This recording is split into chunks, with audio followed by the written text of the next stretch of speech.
എന്റെ അപ്പൂപ്പൻ മരിച്ചു. എനിക്കൊന്നും വയ്യ മരണത്തിനൊന്നും പോവാൻ. നീ പോണ്ടാ, പ്രശ്നം തീർന്നില്ലേ? അതല്ല, എനിക്ക് കുടുംബത്തിലുള്ള അപ്പൂപ്പന്മാരെ പണ്ടും ഇഷ്ടമല്ല, ഇപ്പോഴും ഇഷ്ടമല്ല. സത്യം എനിക്ക്. നിങ്ങൾക്കൊക്കെ വല്ല കാരണങ്ങളുണ്ടോ? കാരണമൊന്നുമില്ല, പ്രത്യേകിച്ച് കാരണമൊന്നുമില്ലടാ. പക്ഷെ എനിക്ക് കണ്ടുകൂടാ.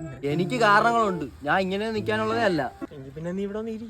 എടാ, ഈ കള്ള കിളവന്മാരുണ്ടല്ലോ, പണ്ട് ചുമ്മാ ബന്ധുക്കൾക്കും നാട്ടുകാർക്കെന്നും പറഞ്ഞ് ഉള്ള വസ്തുക്കളെല്ലാം ചുമ്മാ എഴുതി കൊടുത്തു. എനിക്കുണ്ടായിരുന്നല്ല അപ്പൂപ്പൻ, കള്ള് കുടിക്കാനും അപരാധം കാണിക്കാനും മാത്രം. എല്ലായിടത്തും വിറ്റ് 5 പൈസ അമ്മക്കില്ല. എനിക്കൊരു സീനുമില്ല കളിക്കാൻ.